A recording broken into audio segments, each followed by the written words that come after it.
Good morning guys, સ્વાગત છે મારા એક નવા વ્લોગમાં. તો ભાઈ અત્યારે જો આપણે પૂણા 2 વ્લોગ સ્ટાર્ટ કર્યો, 2 વાગ્યાથી 1:51.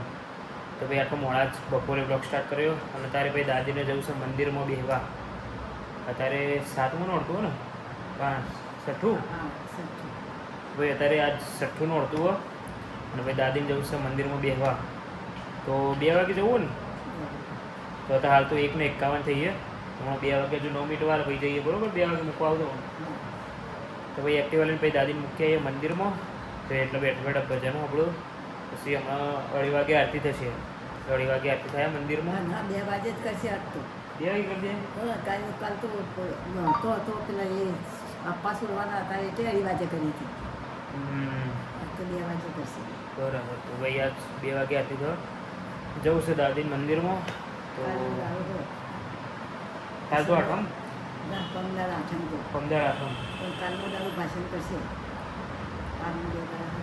આ વખતે તો ભાઈ 10 દાડા નવરાત્રિ ચાલશે એવું કહું હતું. એટલે પમદાડા જો આઠમમાં પમદાર તો ભાઈ અમારા ગામમાં મેળો ભરાય જોરદાર. નવરાત્રિનો આઠમનો મેળો ભરાય.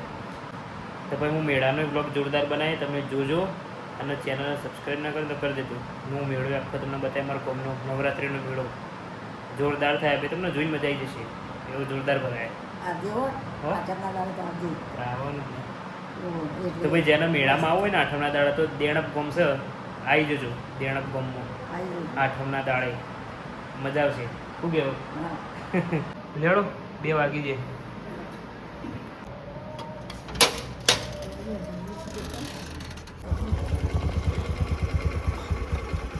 બેસજો.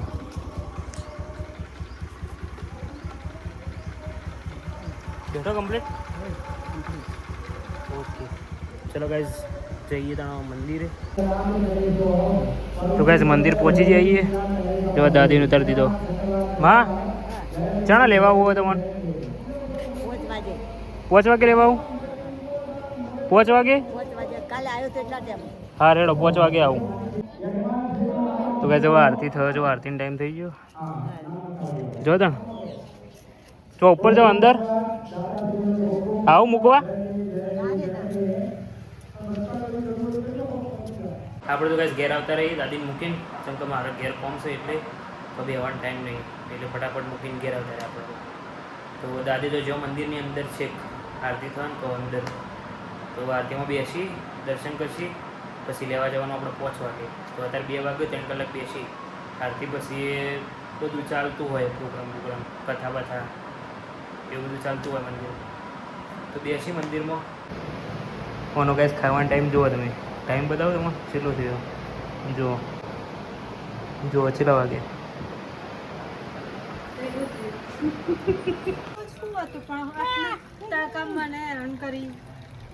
અત્યારે ભાઈ અંધારી ના આવે છે, જબરજસ્ત અંધારી ના આવે ભાઈ. એ તો આવશે એટલે ખબર પડી જાય. શું કેવું? હોય તો ગેસ ચા બનાવી દીધી જો. અને ભાઈ પીવાય બે જાય ચા. એ સોટા પડે બહાર. મમ્મી કે હાલા લે લે જલ્દી.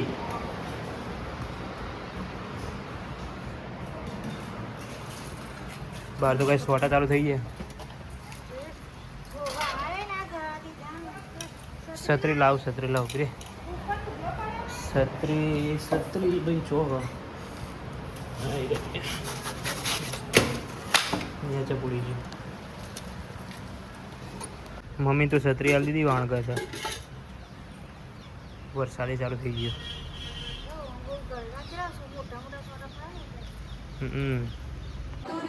ભૈયા કહેતી કે વરસાદ ના આવે. બોલો પણ દેખાય ઉપર તો દેખાય ને બાજુ વાદા તો આગળ જતા રહે જો કે ચોકી પડે. વરસાદ તો આવ્યો. કપડા ઉપરથી લાવવાનું ભૂલી જાય. બોલો બધા કપડા પલળી ગયો. શું કરવાનું? અરે ફોનમાં વાતો કરો. ફોનમાં વાતો કરો ભાઈ. ઓકે તાણ એ જ ને. શી ખબર તાણવાળી અંદર હશે. તાણવાળી શી ખબર. કપડા લાવવાનું ભૂલી જઈએ હવે ચાણ હું કા એ તમારે જોવાનું મારે વિચારવાનું લે, અમારું જોવાનું. પહેરવાનું તાણ વળી જો કે ને તાણ વળી હજુ ઉપરથી લઈ આવો બીજું ઝાપટું આવશે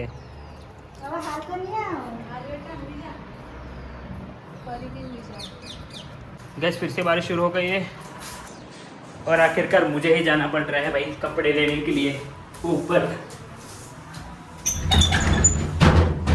अरे खुल जाए यार अरे भाई ऊपर तो बहुत तेज बारिश होने लग गई है भाई फटाफट से ले लेते हैं अबे यार होना कर दे क्लिप मारी होने देखो भाई तो भाई देखो कपड़े का ढेर लेके आ रहे हैं नीचे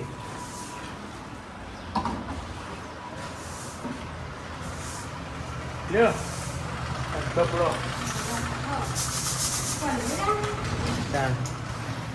આ કહેતો તો વરસાદ ના આવે આ મોન તો નતો આવ્યો કે વરસાદ ના આવે ગપ્પો મારે ને એ તો મોનતી જ નથી મમ્મીને હું કહેતો તો કે વરસાદ આવશે આવશે વાળો ગપ્પાળી ગપ્પાળી ગપ્પાળી ગપ્પાળી શું કે દે તાલી એટલે ગપ્પાળી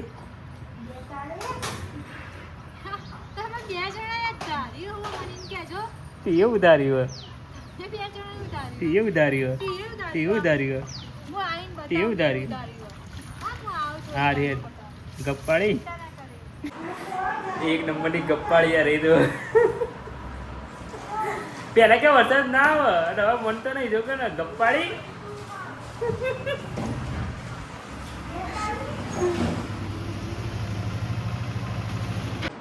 ગઈ 4:30 વાગ્યા દાદીને લેતા આવીએ કેમ કે વરસાદ આવે એવું પાછું ફરીથી ચાલુ થઈ જાય ને હાલ બંધ થયો તો પહેલાં લેતા આવીએ દાદીને જઈને મંદિરમાંથી હોય તો ભાઈ આપણે દાદીને લેવા આવ્યા પણ કથા ચાલુ જો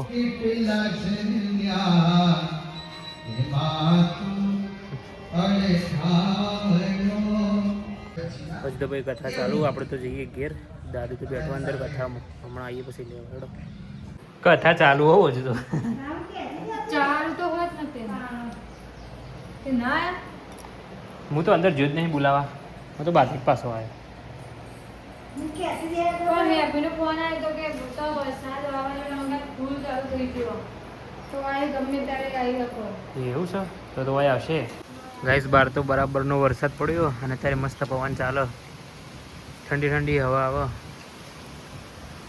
અને સારું ભાઈ વરસાદ પડ્યો ગરમી એટલી થતી હતી ને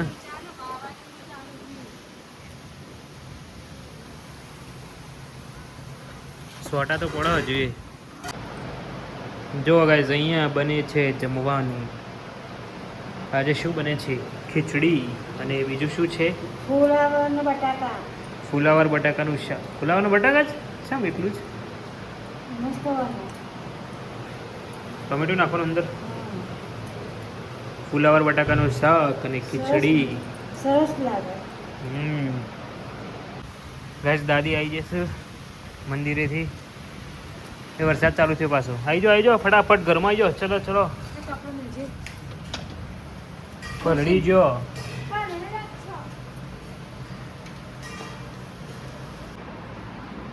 ઓય ભાઈ એમાં વધાય છે કપડો સુકાવવા માટે દોયડી જો બહાર તો વરસાદ પડે એટલે ઘરમાં કપડો સુકાવવા પડશે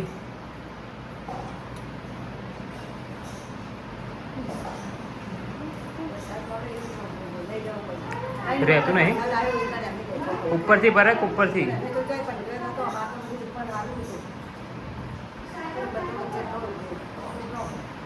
આવી ગયું ને શું ગયા 200 માણસ હતો બધો 200 માણસ હતા તાણા 201 નતો ખાસો બધો હતો અને બીજું કામ બધા બધું કશું કરે ગાતો હતો બધો હું બેઠી હતી તો નજીક પણ બધો ગાવા માંડ્યો એટલે મને કે તમે ઉઠી ગયો ખુરશી પર જો ખુરશી પર બેસી હું તો વળી તમે 5 વાગે લેવા આવ્યો તો મેં કીધું પણ તમે તો વળી કથાઓ પડતો એટલે હું તો પાછો આવતો રહેતા. મેં કીધું હજુ કથાઓ પડવી છે તમારે. એ વખત 5 વાગ્યા તાણ કથા ચાલતી હતી તાણ હું આવ્યો હતો અને તમે બેઠો તો ન પડતો હતો કથા એટલે મેં કીધું હજુ પડવી છે. કાલનું તારું બસ કાલે હજુ કથા. કાલે સૌ તો બસ જમવાનો ટાઈમ થઈ ગયો તો જમવા બેસી જઈએ. તો અત્યારે બનાવ્યું છે ફુલાવર બટાકાનું શાક. એ છે જમવા.